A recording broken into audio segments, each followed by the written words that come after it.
Hey everybody, Bryan here again, out and about on a rather dismal day. It's pretty gray out there. Got my trusty umbrella because I know it's going to rain at some point. I'm here at Shoaff Park in Fort Wayne, Indiana, north end of town. Right now I have a decision to make to follow the loop trail this way or take the more scenic route this way, closer to downtown. I think this time I'm going to start this way, as I am under the shade of the umbrella here. Yeah, it was supposed to be cloudy today, but it's been spitting and misting all day. Woke up to a lot of fog. It's very pretty. I wanted to get out and do some walking today. Went out with my wife, did some things. Just finished up some lunch. So I figured before going back home, I'm gonna take a quick walk. I want to check these out over here. Somebody left some glasses.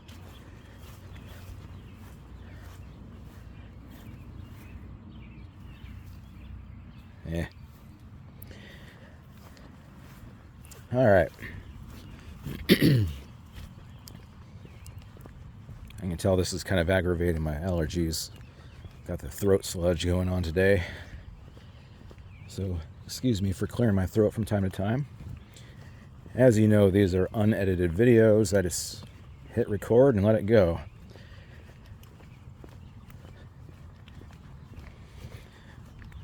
So the past couple episodes, I've been getting into things that have been really bothering me about school. I think this time I want to lighten it up a little bit. Still talk about something that's been on my mind, but not as big of a deal. Just kind of an observation I've made. Something I've thought about versus my time in school a long time ago. Now, my frame of reference here is what I'll call the early 80s to the mid 90s. That's kind of my heyday as a kid. So my time in school is reference to that particular period. I'm definitely Gen X. I'm a young Gen X, about 4 years removed or so from the beginning of the millennial generation. My wife is, I think, 1 year away from that as well. So we caught the tail end of Gen X, which I'm very happy about. I think it fits me pretty well. The kind of the ignored, forgotten generation, latchkey kids. Because what's been on my mind here is how I've noticed that in elementary school, and this appears to be across the board, irrespective of the school I'm at, the teachers seem to like to put kids into pods, like these little work groups. So rather than just sitting at a desk in uniform rows, they have these weirdly shaped tables that they squash together into little groups, and they keep them that way all year long. Sometimes they might move the kids around, but they're always working in these pods. And it doesn't make much sense to me. But of course, as I preface this, I come from a different generation where it's about the individual. You know, you could always show teamwork. You could always be a good partner to another kid or work in a small group. But it comes down to your individual effort that determine your grade.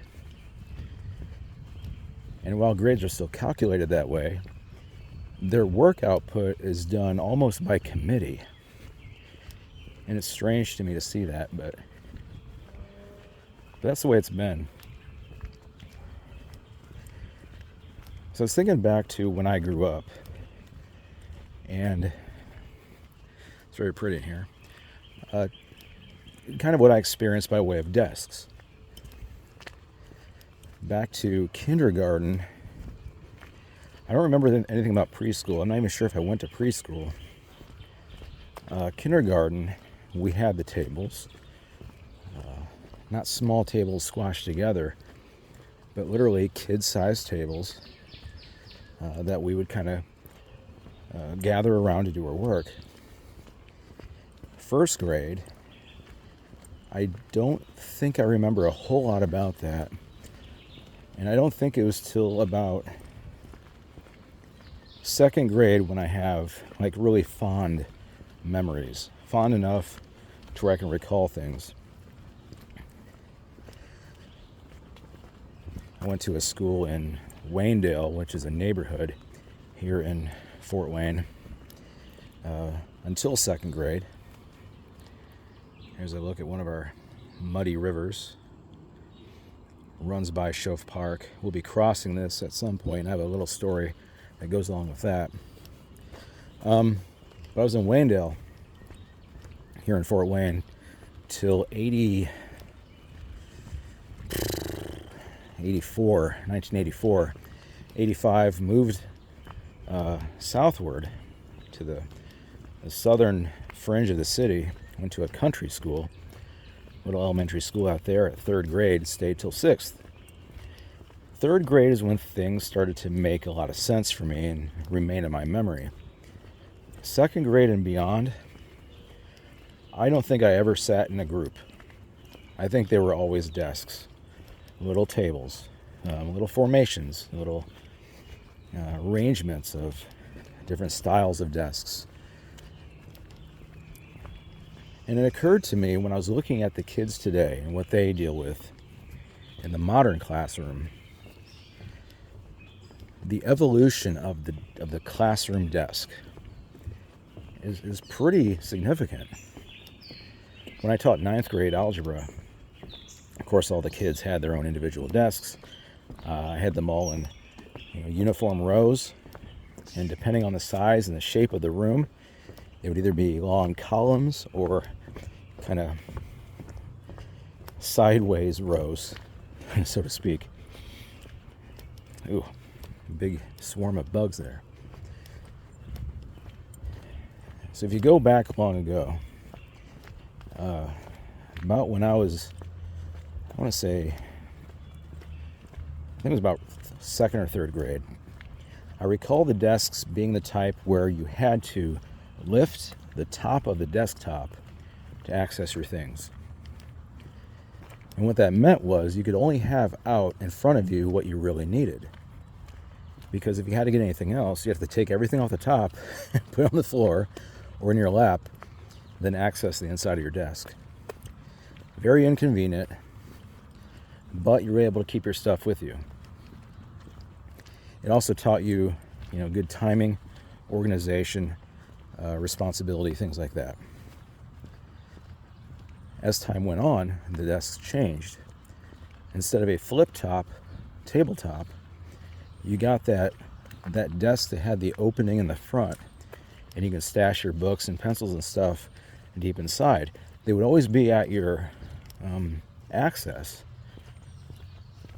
but you wouldn't have to lift the top of the table. So it allowed you to keep your things close, but because you had learned to be organized before, now you could have your stuff available, but you would have learned that you don't need to bring everything out at once because it's right there in front of you. It did come with a little more responsibility in that because you had access at any time, you didn't want to keep your hands in there, you don't want to keep screwing around with things in your desk. And I remember doing that myself. There was that little divot inside the desk where you could keep a pencil so it wouldn't roll away. I remember drawing in that thing and kind of screwing around with it and kind of being distracted by what was in there. And then the desk became something else. Up to that point, you would kind of get used to having your own space right in front of you. So whatever you needed, you had it right there. Didn't have to get up. What that transformed into, I gotta scratch my head. Ugh. Thank you. My hands are full right now.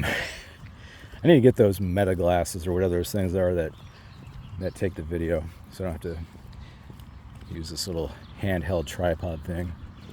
Anyways, the desk changed to where you didn't have that cubby hole in front of you right under the tabletop, you had the basket underneath.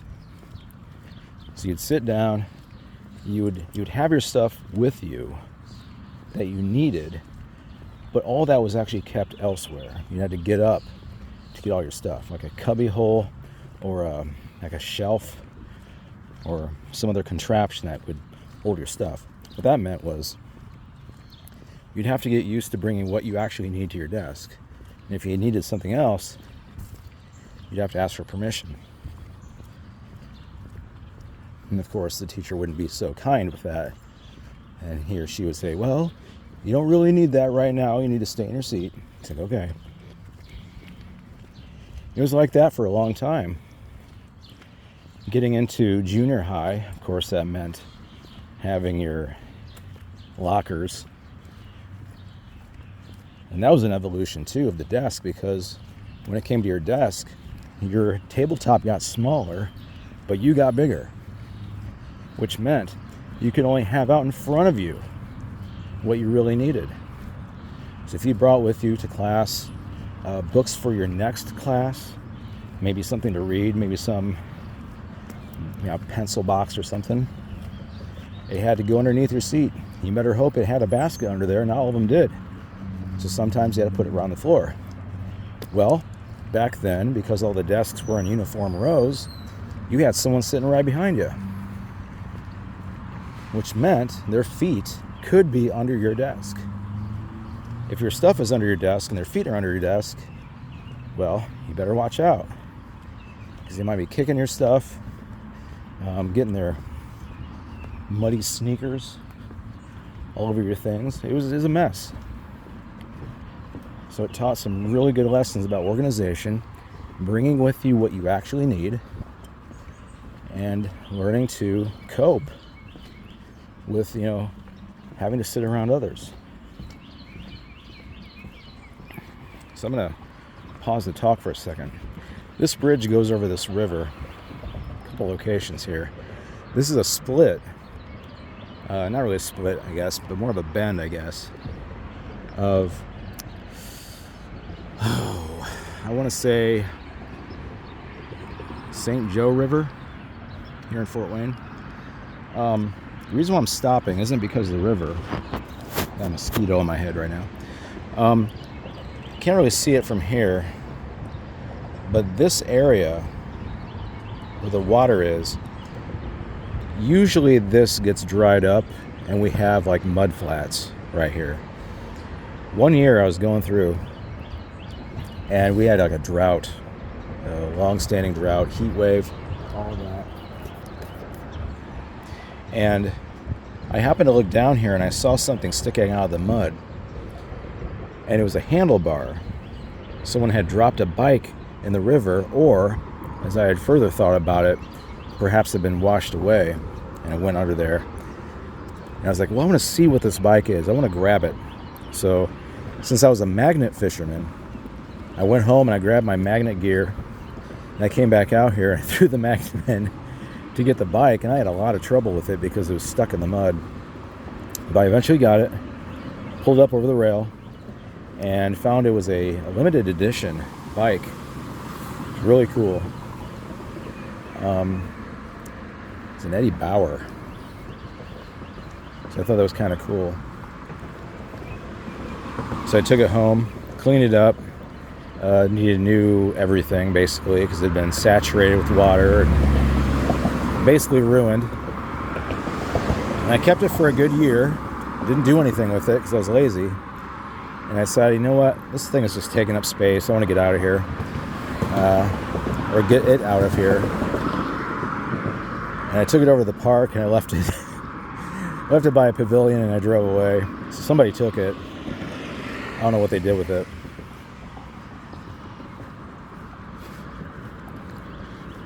So that's my story of this little river and that bridge over there. Right now I'm walking across the bridge on St. Joe Center Road. It's going to be kind of loud here for a bit, so forgive me for that. And the bugs right now are just terrible. I swear I've got a mosquito on me because And it's getting me right in the head. But when I get under the bridge here, I'm gonna put down the umbrella and take care of some business.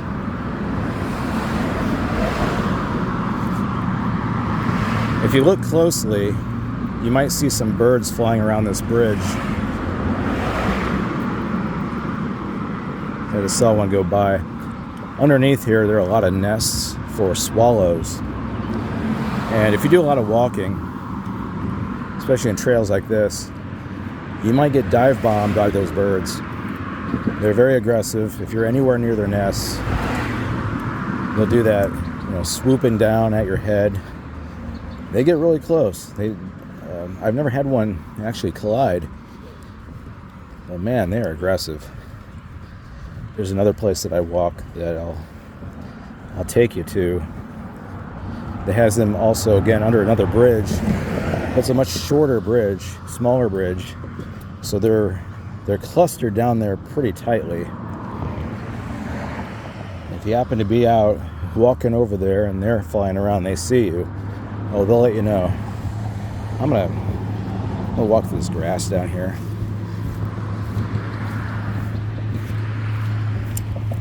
There we go.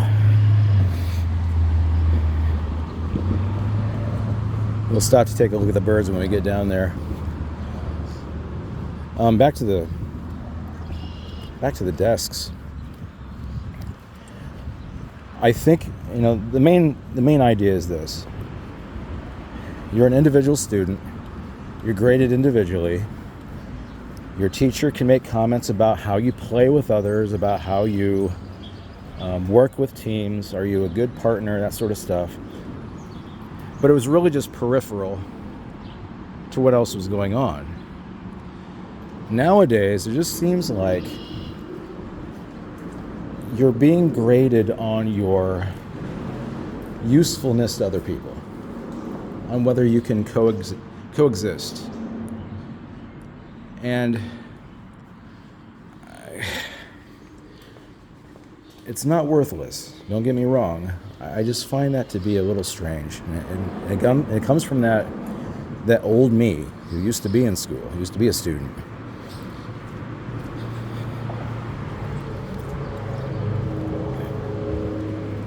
The amount of times that teachers allow kids now to work on their assignments with a partner or with anybody else who's nearby, it's astounding to me. I just don't know how that's legitimate. I've had trouble with that lately. Kind of adjusting my thing here. We don't have rain right now. So I'm gonna get this kind of tidied up so I can hold on to it up here. If I can, at least.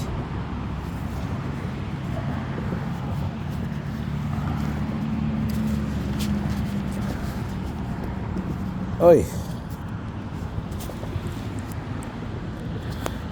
Be nice to have three hands. How about that? All right. Onward. So I'm still on St. Joe Center. I'm just on the other side of the road. This is going to take me southbound, closer to the downtown area if I keep going and going and going and going and going, which I will not be doing today. This is more or less going to be a tranquil walk along a creek, and probably not a lot of activity out there. And I'll turn around whenever I get tired or if the weather changes, which, I mean, you can see the clouds here. It's not looking too great. My goodness, these mosquitoes. Woo! All right.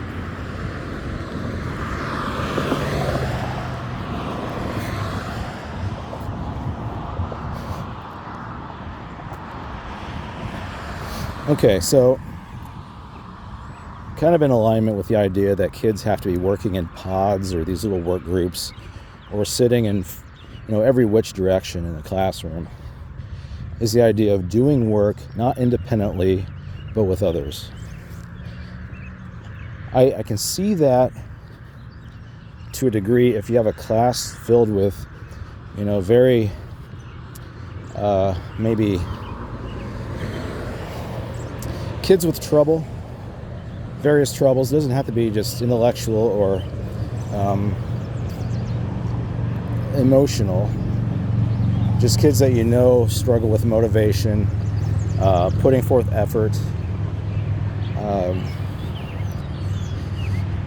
that sort of situation. I can see that. And I experienced that a lot this year.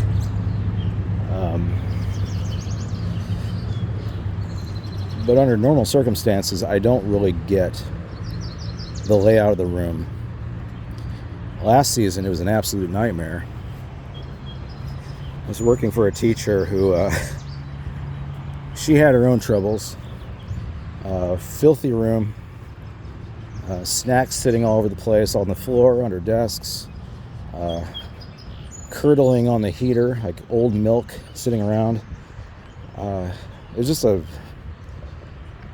it was a chaotic mess. And trying to maneuver through the room, walking through, traffic levels, pathing, it was awful. And what I did for her during that spring break was I said, hey, I'm going to come in and reset the room. And I drew up a little floor plan, more or less. And of course, she had the tables that were shaped like pie wedges, or those little wedges from Trivial Pursuit, the old board game.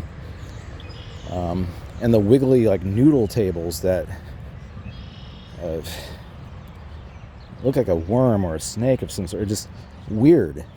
There's no way to fit 3 or 4 students to that table without having them facing in all different directions. And it's not good.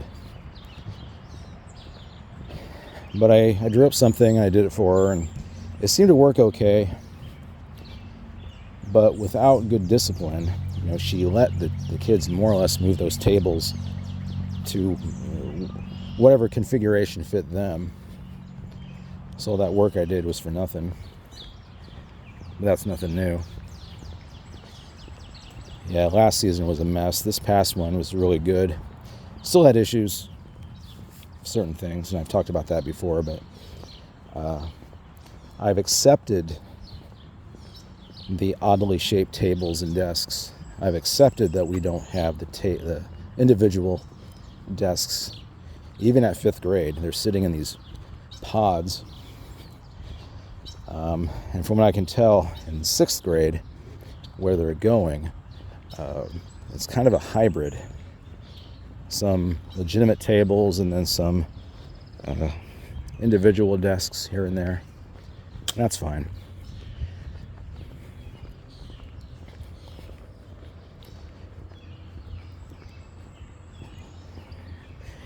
It's just hard for me to accept that. Well, let me back up. Let me talk about this instead. The educational system, basically in the 50s, which stayed around when I was a kid in the 80s and the 90s, was built upon the idea that we were going to teach you what you needed to know to push buttons and pull levers in a factory. It was a highly industrialized time. Manufacturing was about as prevalent as any sort of job back then. Going to college or university, that was pretty special. You had to really cut the mustard to get into schools like that. Nowadays it's different. It seems like anybody with even a slight interest in upper education or higher education will go to college. They're kind of told to. They're being encouraged to, because getting a normal job right out of high school is just not going to pay. My parents were both working. My dad was a truck driver, gone a lot. My mom did various jobs. She was a factory worker for a while, and then became I'm not sure the correct terminology on it, but basically a house cleaner, part of a team, where if you needed your house cleaned, you call this company. She and her cohorts would go there with their materials and clean the entire house. I think back then they called them like maid services. Might be something else nowadays. You know how language changes over time. But she was in and out of jobs left and right. Fired for poor attendance. Just gave up, quit. Just could not hold a job down correctly. But we were still essentially a two-income family. Myself being the only child in the house. Or let me abridge that a bit. The only child in the apartment or trailer. I had never lived in a house until I got married.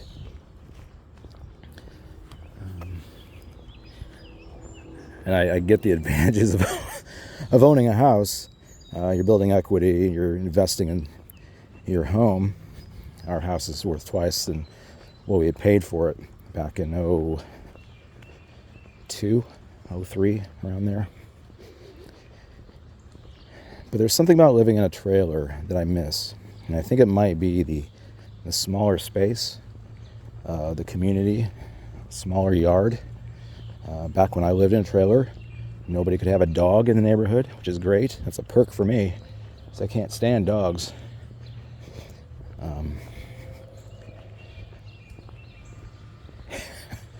I kind of laugh when I say that because I'm looking over here at these apartments. And I actually used to live here for a while. This is Woodbridge Apartments. And when my wife and I had decided to go ahead and live together, we had moved in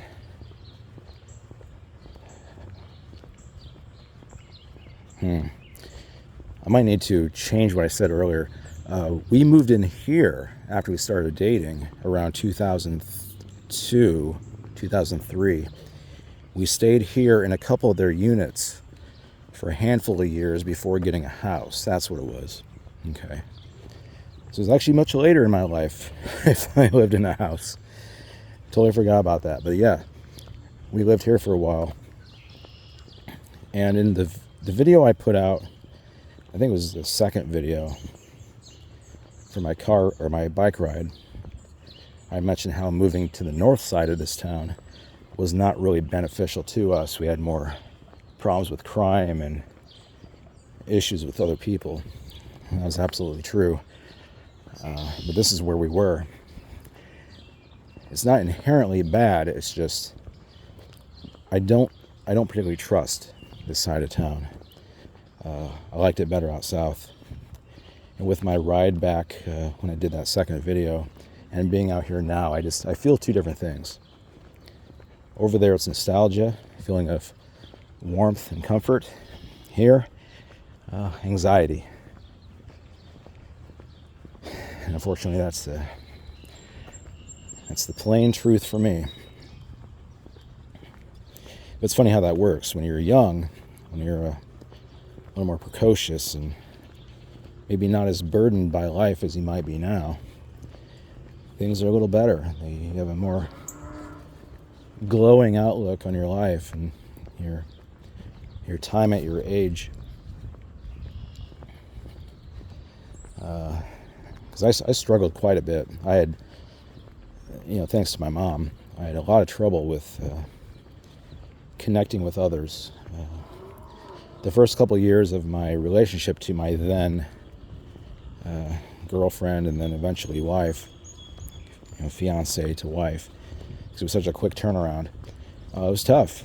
We had arguments, and the vast majority of them came from my handling of situations, because I hadn't found that peace, that harmony or the equilibrium yet.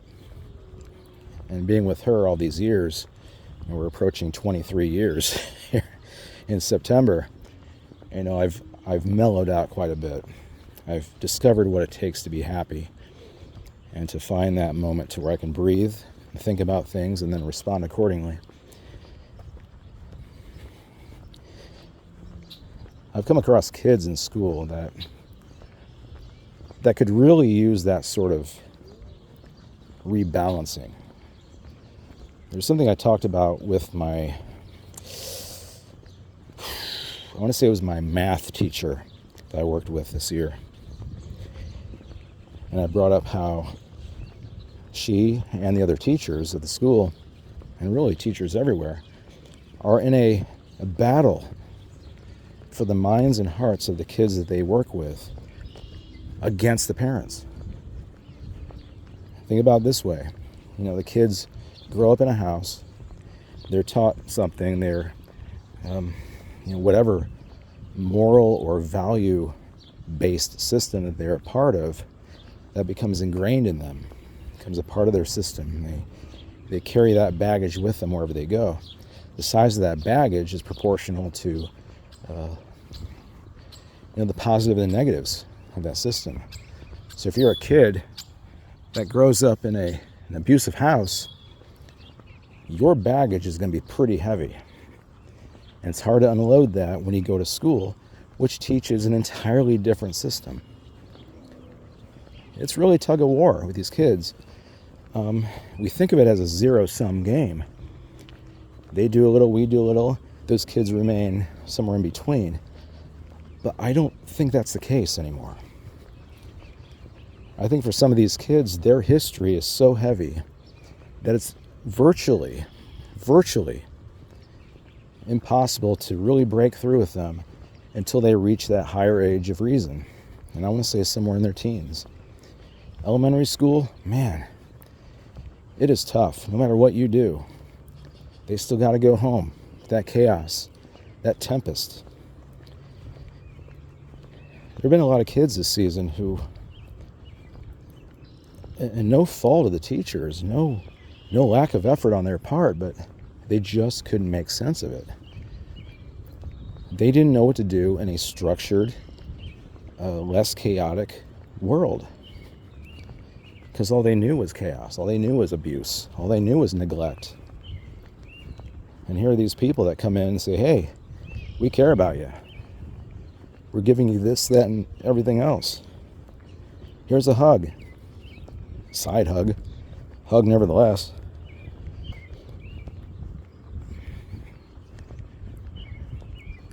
For me, coming from an environment that was abusive, more emotionally than physical,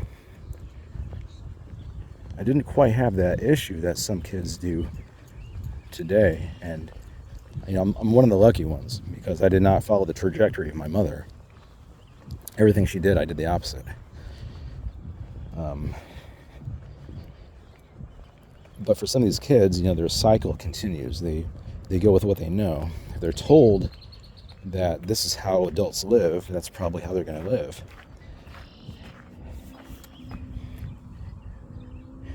Here is a kind of the back lot of a kind of like an athletics center. I think it's called the Plex. I used to play soccer here through my old job. I was awful at it. I used to kick people in the ankles because I was so bad at it. But I was a good defender. I disrupted a lot. It was fun, but I never did it again.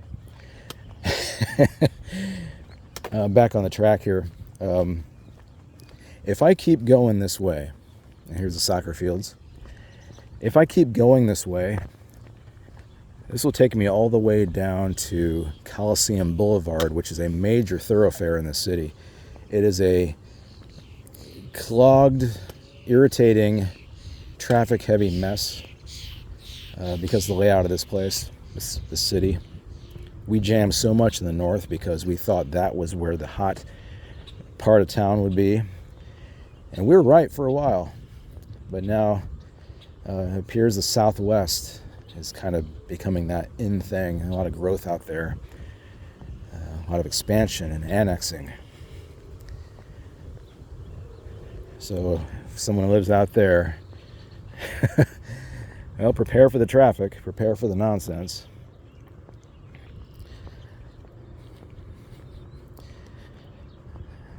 Back to the kid adjustment talk. For me personally, I internalized a lot. I had to deal with everything on my own. Some of these kids, I watch them and I know some of their histories. I know what they go home to. I know some of their siblings. I see how they behave and how their siblings behave.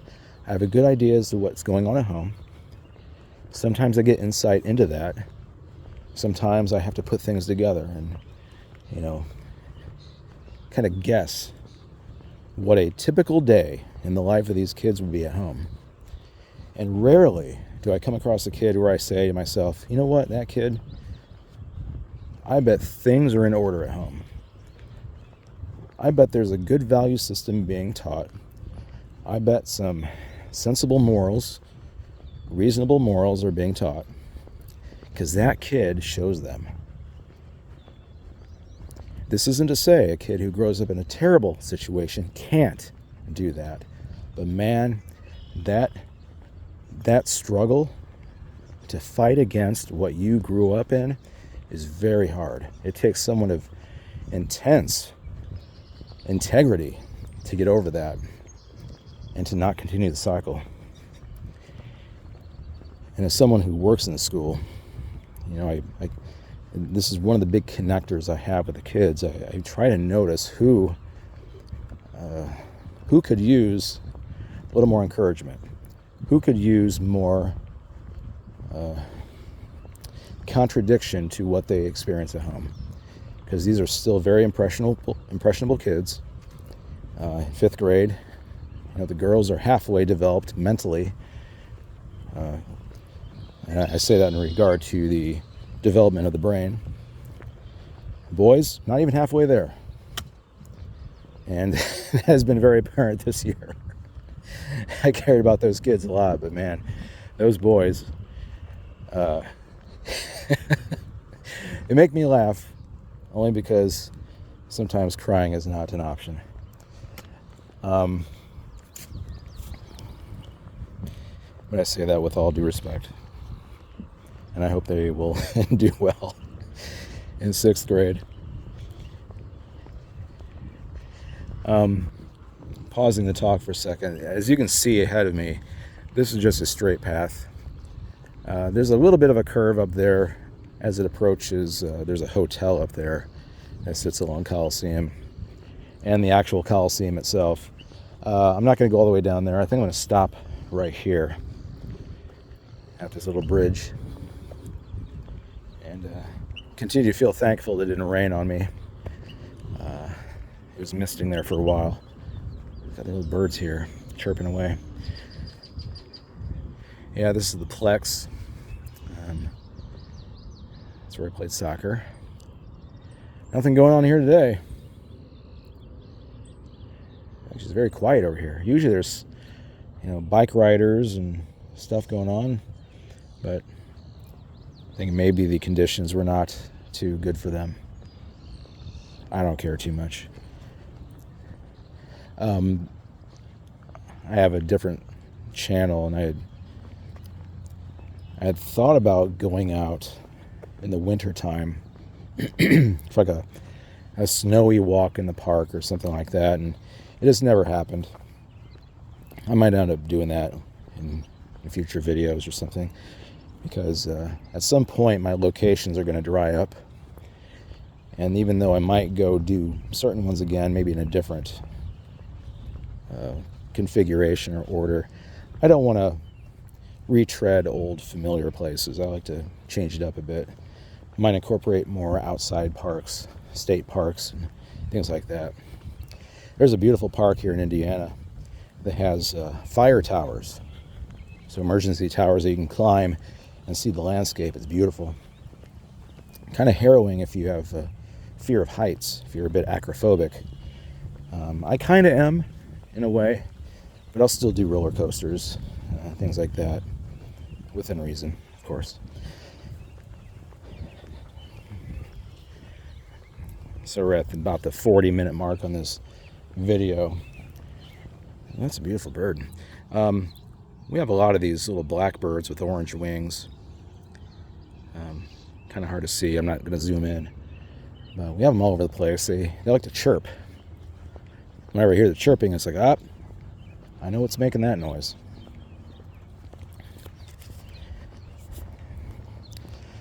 So today, talk about desks.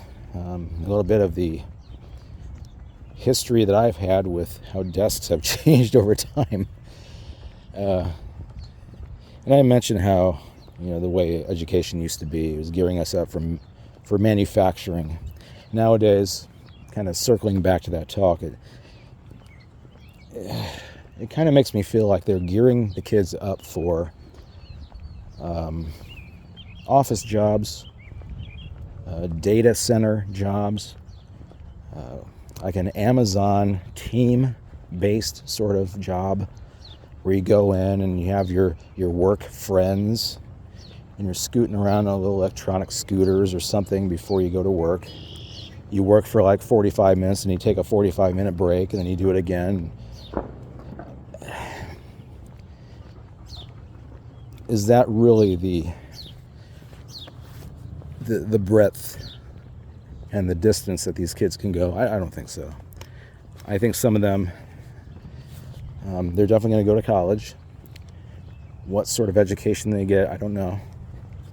In what fashion that would be, I have no idea. And I think at some point, I might have to talk a little further about technology. One of my videos mentioned state testing, having to stare at computers to get that stuff done, and how the mystique was lost. Because for us, working on a computer was a treat. It wasn't an everyday thing where you have a quota of minutes and hours per week you have to be staring at these stupid screens. And by the way, I'm not convinced that's been actually helpful to the overall literacy of these kids. I'm not convinced that's been helpful. I think it pulls away from the teachers. Because the teachers are the frontline workers here. They're the ones who are directly managing them and affecting their lives, their educations. But nope, not good enough. You've got to have them staring at their laptops and learn that way. It's a time filler, time waster. And as some might put it, garbage in, garbage out. But I'll save that for another talk, I think.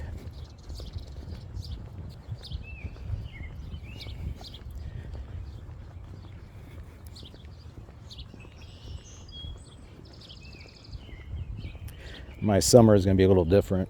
Usually I would have this time off. Not this time around. I want to get back to work, kind of fill in my months off before I go back to school. I've been trying to get in places I normally wouldn't be working, given my background, education, everything. And I've learned a really good lesson on finding a job when you're skilled.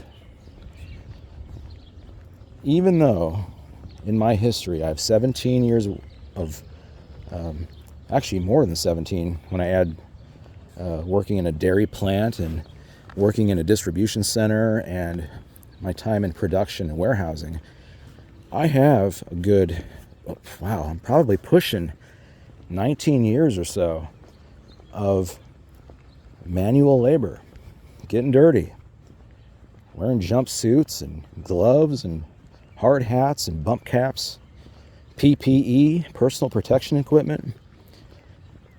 But for whatever reason, I cannot seem to find a job with, for example, Target, Meijer. They always reject me, and I don't quite get why.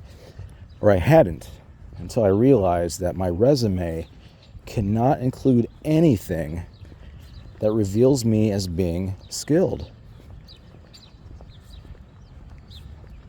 It's one thing to have a history, but if they know that I've got a college degree and I'm working on a second one, if they know I work with in people systems, I did any sort of teaching or any sort of skilled, what I'll call intellectual work, they don't want me. So I've had to really adjust my resume to reflect that, because all I'm looking for is a summer job. And you might be thinking, well, why don't you go tutor? Why don't you go work at a camp? Why don't you summer schools, things like that? Summer schools have dried up. Some of those teachers wanted that. They wanted to get that extra money during the summer because they weren't doing anything. So those jobs weren't there. I eliminated camps because that is typically for those youngins, for those 20-somethings, those precocious, over-enthusiastic young adults who want to start padding their resume, or because they want to be teachers or they want to be counselors or something like that. So I've conceded to them those jobs, and I'm already a tutor. I do have a secondary job. It's just not going to carry me through the summer. So I thought, hey, let's go do a physical job. I've got the time, but nobody wants me. So I've had to adjust that a bit and look for other things. That's okay.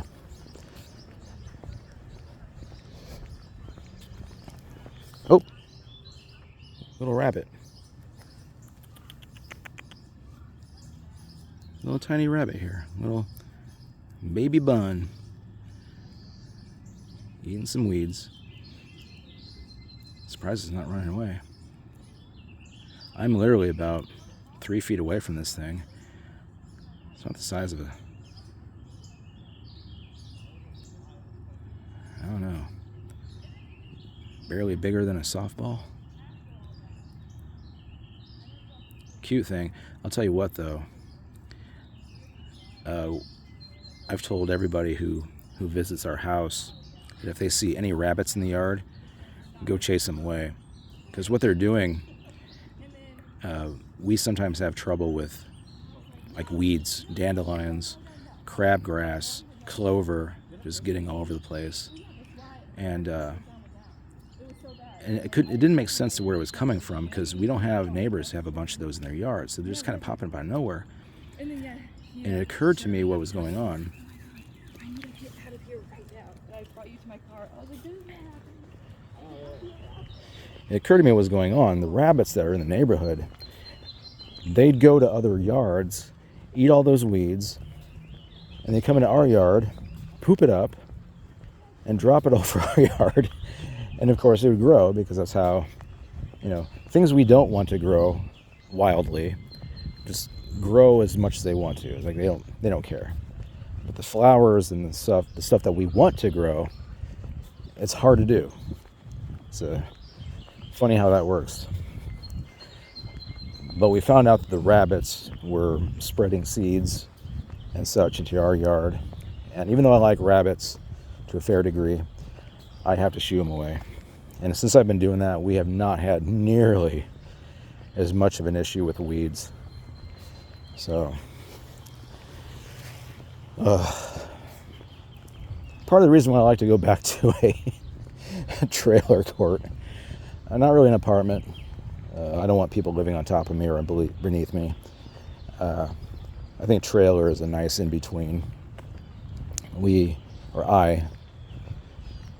I and my parents, we lived in a trailer for,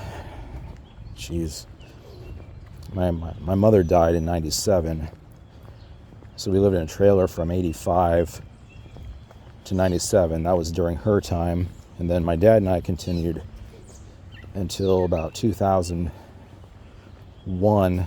That's when he moved out, got married, and I took over the trailer myself, and I stayed there for a year or so. My dad came back because he got divorced right away. Not a good lady for him, putting it lightly.